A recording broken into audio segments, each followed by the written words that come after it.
My daughter, she's my neighbor. She's raped my daughter since 1 year and a half now. Lokacin da abin ya faru, I report for police station. Then suka kama shi, bayan an kama shi an kai shi aka ce za a neme mu. Still ba a neme mu ba a ce komai ba. After 1 year sai muka gan shi ya dawo na survive. Ai yana proud cewa yayi escaping, ba abin da za a iya mishi, ba wani wanda za a iya yin komi da shi. Duk abin da yayi za a iya yin iskanci iyayen shi ya wuce, in dai kana da wanda zai tsaya ma to ba wani abin da zai same ka. This is one of the stories of thousands, perhaps millions of women in one form or the other.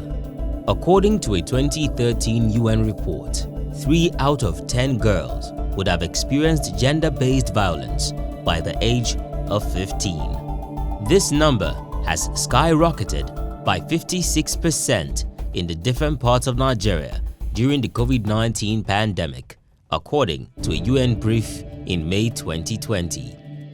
A baseline survey carried out in 3 northern states and the Federal Capital Territory of Nigeria by Women's Right Advancement and Protection Alternative, WRAPA, with support from Ford Foundation in 2019, reveals that 85% of women and girls had experienced one form of violence or the other. From the beginning, my story was going well. But at the point, he now got to when maybe we just have a little misunderstanding. It will resolve to violence, and I'll be the one in, now I'm a lady now, kind of, he would like hitting me all the time, and this year, August, he repeated himself again. So almost, I think August 8th, he almost wants to kill, as in almost killed me. They have to break the door to come and rescue me from him. So I quickly run to the palace after that. So the emir wife now referred me to WRAPA. Me and this guy will be started from being a boyfriend and girlfriend, and they will show me love even to my own parents. You buy me a lot of things, and you buy a lot of things to my parents also. Take care of me as he even got married to me. So from there, he now proposed to me that he want to marry me early, and I agree immediately. I say I will marry because of the love he's showing to me and my parents. And I even told my parents that I should go ahead with the marriage. He's a very nice guy, very nice somebody, doesn't have a problem. Then we got married. And when I enter in house, it's not even up to a week, problem started. I said, person that was show me love when we are dating, how come, because I got married to him, how come this problem started? Then if you day work, if I call and say, I will cook for you, you go, I mean, make I cook anything when no say you good. And if I cook eba, if I give maybe, he say no, he doesn't want it, it's the rice that he wants. And I will enter kitchen immediately and prepare the rice I will give him. And you start complaining again. Before we talk, argument will enter, before you know it's beating all of my body, you move in belt, and then flogging me. I've been passing through a lot.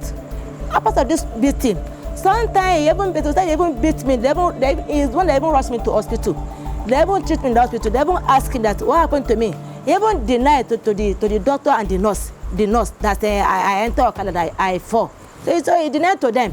When I enter his house, after we got married, after some like a year, and he changed his behaviors to me. That even when we are dating, he even promised that he can never marry any other woman, if not me. He can't marry any other woman. But later now, after we get married, he started misbehaving, shouting for me. In fact, he make my life miserable. I developed VP. This is no new phenomenon.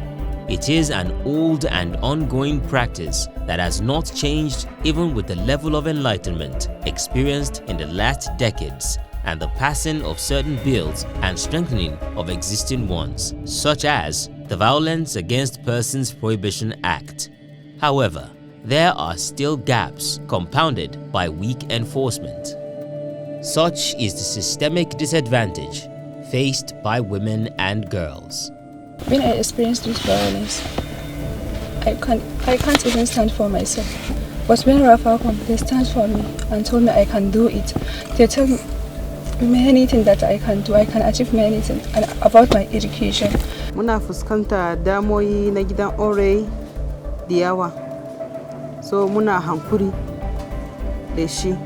Game da murga mun sa yaya dole mu yi hankuri.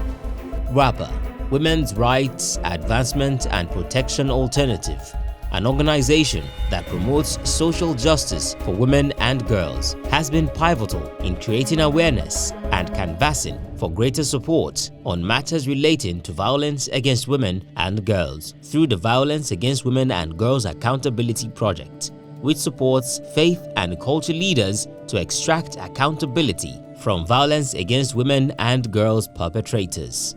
The Violence Against Women and Girls Accountability Project is a 2-year project funded by the Ford Foundation, and it's being implemented in Katsina, Jigawa, Plateau, and the FCT.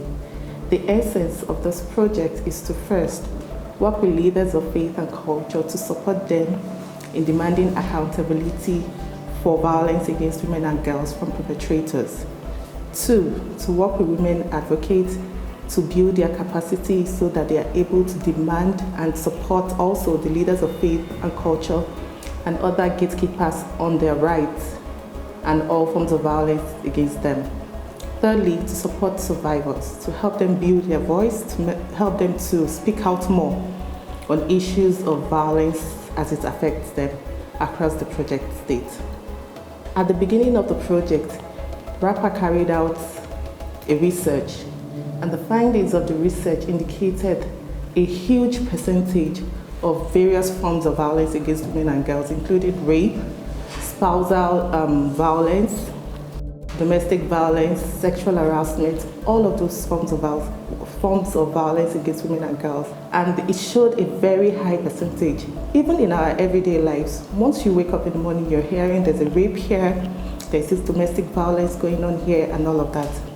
This, we thought, as an organization that promotes social justice for women and girls, that we needed to work and support women and girls to stand for their rights, to promote their rights, to stand against violence against women and girls. And in ensuring this, we thought of who are those that we can work with. Where do these women and girls live? Who are those key stakeholders that they can work with to ensure that their rights are promoted and protected? And this is where the leaders of faith and culture comes in. Culture and religion, particularly in the northern part of Nigeria, continue to remain a major challenge in combating violence against women and girls. It is therefore necessary that traditional and religious leaders who are the gatekeepers of these customs and practices are key actors in driving the necessary change we wish to see. This strategy is timely and can be quite effective, as Nigeria is a deeply religious country. Religion is a key aspect of the culture. This invariably means that it has a key role to play in the behavior and perception of the people. In extension, the faith and culture leaders wield much convincing power to influence certain changes by endorsing, encouraging, or discouraging certain behaviors. The institution of faith and culture are grounded in theological legitimacy, and this qualifies them to raise conversations in such a way that their congregation can commit to certain ideals in line with peace, justice, and social equity. Beyond this, cultural and faith institutions have the ability to indirectly influence government policy, advocate for certain causes, and take advantage of their vast and deep-rooted network in pursuance of the desired objective. At an opportune time such as this, it is imperative to enlist the influence of these religious and cultural leaders in the campaign to eliminate violence against women and girls. We are moving into action seriously. We want this thing to stop. Though some of the traditions, I know it varies from place to place. it do affect us in the church. So we want the pastors, that the church, to take the campaign seriously. Most of the time, they always tell us the adverse effect of being involved in this issue, and the result one will meet in the hereafter. So you are always going to get a bad report and the result. So that was why culturally and religiously, we are always totally against the issue of this violence against children and women. Before WRAPA, we've actually had contact with other organizations who are also advocating against violence against women and taking advantage of women. But WRAPA appears to be so serious to me, because all of these other organizations, when we meet with them, after discussing with us at the first meeting, you don't ever hear from them again. But I think this is the third meeting that WRAPA is organizing. So WRAPA appears to be so serious to me, and the things they are demanding that we should help them to achieve shows that WRAPA actually they mean business. And one of the ways by which I have been getting myself involved in this campaign is through my messages on the pulpits. I let my men in the church know that biblically, as a religious person, it is not permitted for a man to beat his wife. And our young men should eschew acts of rape, because there are a lot of implications to it. Biblically, there are judgments that God has placed on people who rape women.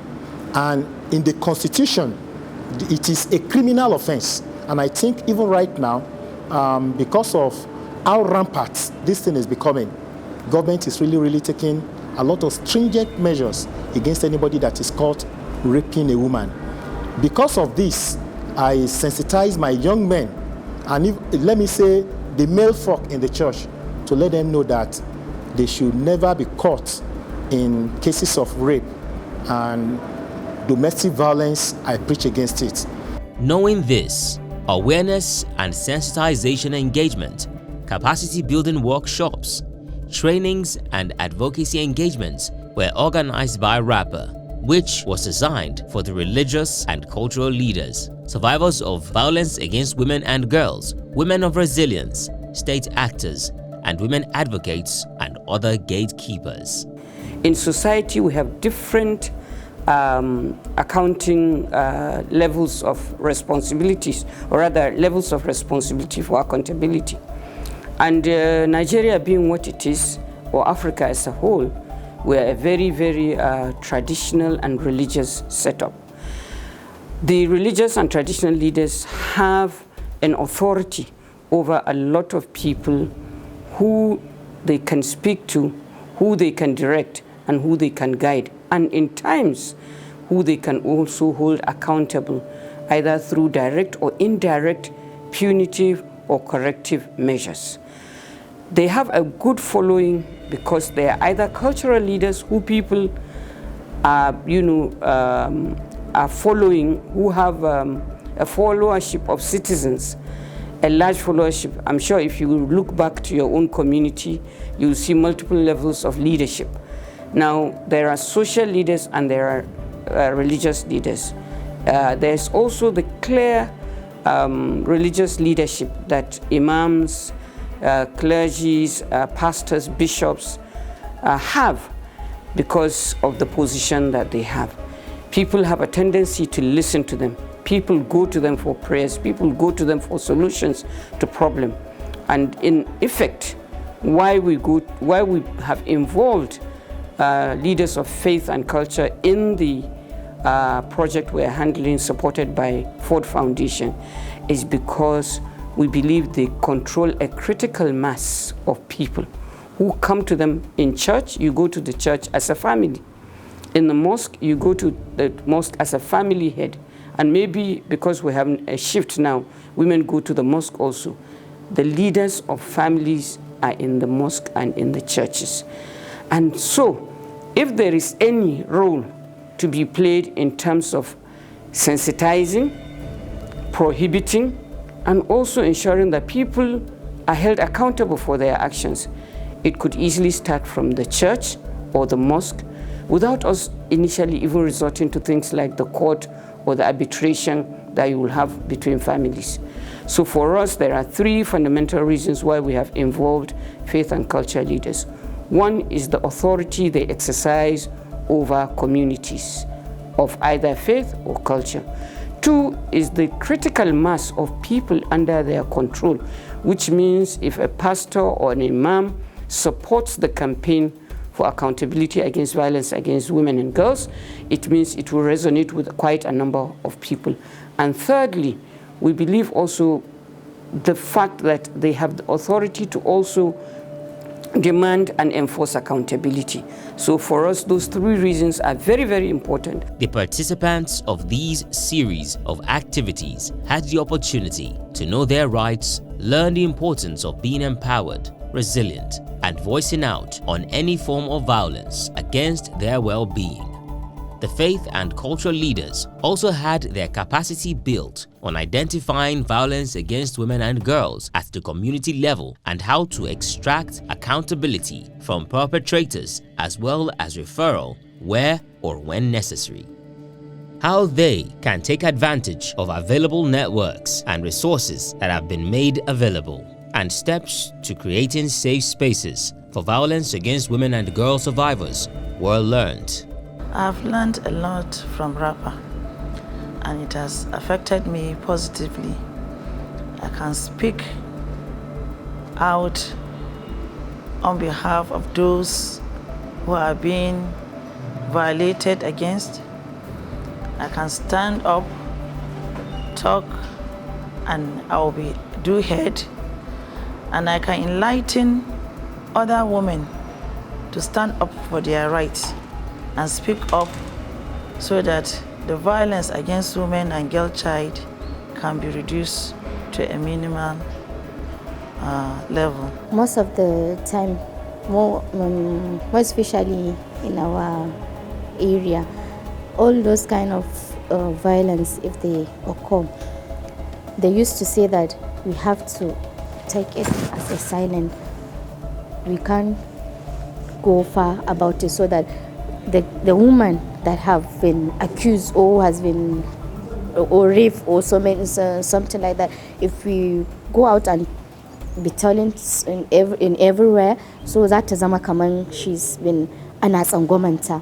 I will advise the victim to fito su faɗi matsalolinsu sannan a san me ya same su, sannan mu taimaka musu, kamar mu mata wanda muke da zimmar ko damar da mu taimake su a matsayin mu na Jigawa Women for Action under WRAPA, supported by Port Foundation. With the coming of WRAPA, now women have their voices. People that cannot come out and tell their stories now have the voice through WRAPA to communicate to the people and tell them their worries. Abin da nake so in bari a danna cin zarafin mata. Lokaci ya riga ya wuce. Mata ba a sayar maka bane. Abokin zama ne. Ina son ki, ni ma ina son ka. Ai ba a sayar maka ba. Bale ka dinga bautar da ita. There's some things that if I see, I draw my husband's attention. And you see that, yes, immediately he will pick. WRAPA has come to serve as an eye-opener to not only me, but to all the community people, community members. You know, there are forms that have been given to me in case if I had such cases in the palace, I should, and it overcome the palace, then there are forms I can fill to channel to WRAPA, which they are ever ready anytime to come in. The future I want to see is that women and girls are respected, are educated. So if they are respected and educated, inshallah, their life will be in a good condition. And so far we have engaged with more than 100 leaders of culture and faith who have committed to support this project. We have sensitized them. We have also encouraged them to build safe spaces in their communities, in their places of worship, and also their traditional institution.